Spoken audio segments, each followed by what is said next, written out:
So I thought I would turn the camera on and show you what I'm working on now, which kind of looks like a hot mess, or depending on who you talk to, it looks like a pile of worms, some maggots, somebody said, cockroach larvae, just all that really exciting stuff. But since, I love the garden and I love the dirt, I'm okay if it looks like a pile of worms because the worms live in the healthy soil. I will tell you what I was going for. I was looking at stuff like this and I was thinking, oh, this could be a tree, and this could be the base of a tree that had fallen down, and this would be where it started to thin. That'd be the wider base, and it would start to thin here. And yet I had done some things going some different directions, and it was just a hodgepodge mess because that's kind of the way I work. The reason I started to play with these bullion knots is because I love masses of one stitch, and that's how I make most of my wildscapes, is with masses of French knots. So I thought, well, what could I do with masses of bullion knots? So I didn't sketch things out because I don't sketch. I didn't look for reference photos. Well, okay, I did look for reference photos, but not for very long because I couldn't find what I had in my head because I didn't have a clear picture. So I did what I normally do and just started to play. This is almost one skein of yarn. This is all I have left of the yarn. This is fingering weight merino wool mixed with silk and yak, and it is smooth as silk. It's great for doing bullions because it just pulls right through. I am not using bullion needles. I am using some cheap needles that came in something I had. They're about 3 inches long. They are fatter at each end. And yes, it is easier to learn a bullion knot if you're using a bullion needle or a milliner's needle because they don't taper at either end. And that does make it easier to pull through the floss or the yarn or whatever it is you're stitching with. I have found once I finally got the hang of bullions, I could make them with anything, which kind of comes in handy. So what I'm thinking now is I'm going to embrace the curves that I put in and then tried to cover up.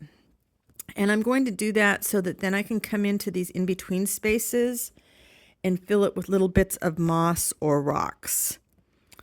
So I'm just going to come up here, and I got to find a space. That's where it gets kind of dicey when it's very dense. I'm going to come down. I am using 2 strands of this, and I'm going to come back up right next to where I brought the thread up the first time. Let's see, maybe I need to pull you back just a tiny bit. And as you know, if you've watched any of my videos, I'm not precise about anything. I never count the number of wraps that I'm doing. I don't measure super effectively. I just stitch. And if I have a goof in it, then I always figure I can tuck something in to make it look like that goof actually belonged. Because for me, the whole idea of doing any of this, any of my handwork, is just to explore and find joy in wherever it takes me. And while I would love to be the kind of artist that, said, oh, I want to create this beautiful picture of this log that's fallen in the forest and it's decaying and everything's growing up all around it, I can say that in words. I can't draw it out to even have a semi-pattern to play with. So I just have to work as I go.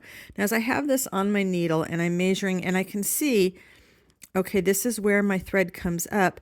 So it looks like it would be long enough, but I have to allow for the fact that I've got some height here and it's going to be going over that. So I just start to slide things off the needle. And again, this is one of those things that's just come from making hundreds and hundreds of bullion knots, and you just get better at it. And sometimes I still mess up. A lot of the times I mess up. Okay, so that's probably more than I need, but I'm okay with that. And slide it through. It's kind of tricky. The camera is like right in front of where I need to be looking, but that's okay. We're going to slide it through, and I kind of hold it so that I can guide, because basically you're guiding the thread that's in the center of the bullions all the way through so that you can get a nice clean line. Now, if you're doing them flat, you can kind of dink with it a little bit more. Normally, I would be looking to make sure I'm going right back down in the same hole, but these are all going to be covered up. I don't need to be quite so precise. You're not going to see any of this brown material when I'm done. So now I'm crisscrossing, and it looks kind of funky right now, and I'm okay with that. The funk, I'm going to embrace the funk. I tell you, as I was falling asleep last night, what I was thinking about was, you know, I ruined it. Here I have, excuse me. Here I have, you know, a $35 skein of yarn, and I ruined it. But I haven't ruined it. I just didn't get where I was going yet. I need to be okay with that. Let's just try. Sometimes I have enough yarn to go the distance. Sometimes I misjudge the length that I need. Let's see here. We're just gonna. But again, there's nothing that isn't fixable. You know, if I did embroidery or stitch, because this is an embroidery stitch, but then I start adding all these other things to it.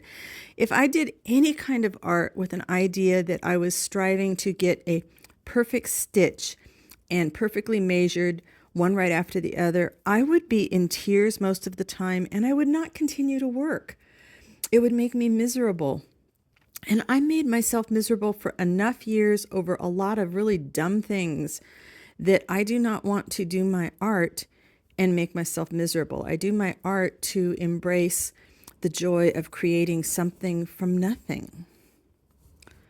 And I've been thinking about that as I think about my Wildscapes that are getting ready to launch and why I make them, what's so important to me about them. And I really do think it's just that idea of creating something from nothing. I'm not going to flip this over and tie it off right now because it's just too hard with the camera right in front of me. This is a 14-inch hoop that it's sitting in, and I'm probably going to have to go up one more hoop size before I'm done. Okay, so now this looks really discordant to me, but I'm going to let it sit. I am going to let it sit, and that's hard when something like is jarring, because you can see kind of up here where I was kind of trying to cover up my curve because I wasn't right. Now I'm like, no, I'm just going to embrace these. I'm going to come up someplace it's a little bit easier with the camera angle I'm at. So I'm going to, whoops, yep, I almost freaked myself out thinking I wasn't supposed to come all the way up yet. I can't tell you how many times I've had to then just go cut the knot out, pull the thread up, and start over again. Okay, we're just going to crisscross a little bit here. Now there's so many people that create beautiful stitch patterns and people that create beautiful work as a result of those patterns. I can't follow a pattern. I mean, I can start off following it, but then as soon as I have one little thing that goes off kilter, it's like, okay, that's it. I got to throw the pattern away. And many, many years ago, I had forgotten about this, but many years ago, I actually used to sell stitchery kits for a company called the Creative Circle, where you did like those home parties and people would buy the kits and everybody would make the owl on the branch and they all looked the same. And I'd totally forgotten about that. And they had other kind of things too, but it was mostly crewel work that I was doing then. And I don't remember, I mean, I guess I must have taught myself the stitches by looking at the directions. Now I look at paper directions and I have difficulty with them. So I'm really grateful for YouTube. But I never really excelled at that. Well, I wasn't a really good salesperson, but I didn't excel at creating the kits either because it was a pattern and they all looked the same. And as soon as I went outside the lines of what was printed, I felt like a failure. And I don't think that we should ever feel like a failure when we're creating. You know, you've heard me say this before if you've watched any of my videos. When you create from a place of joy, it shows up in your work. It doesn't mean you don't get frustrated with your work, because I get frustrated all the time. It's like, oh, I ruined it. I wasted it. I spent all this money on the materials, and I wasted it. Well, none of it's wasted.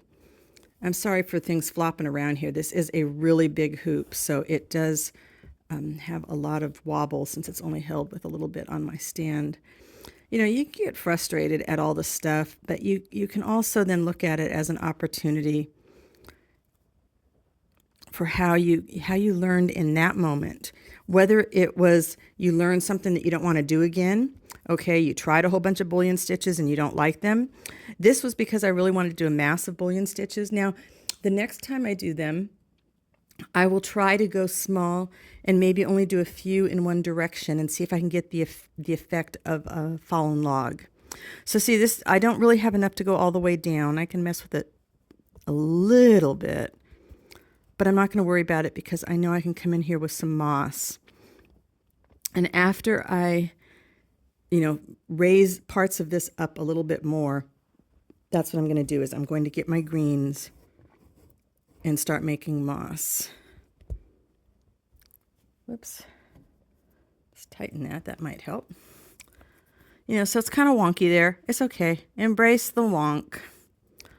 And I guess, if there was any message I wanted to say for today, it's mostly that, just a reminder, please, please, please do the work you love. Don't do the art or the creating because you think somebody needs a particular something from you unless it's something that you really want to do. I don't know which way I want to go. I'm going to come over here. Yeah, you'll still be able to see. There's a reason I don't do commissions anymore because I discovered that it was just too hard for me to create from somebody else's vision. I was never happy. And, again, the happy shows in the work.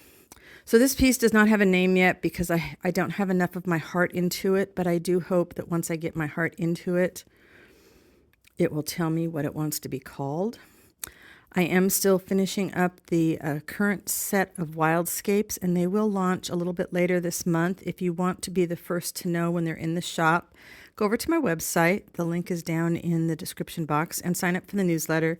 I don't send out a newsletter every week like some people. I send it out once a month or once every couple of months, sometimes once every 3 months. I am inconsistent, but I will let people know when the Wildscapes are in the shop. And I am going to spend my day making bullion knots and then grabbing the green and starting to see what else I can do to bring this piece to life.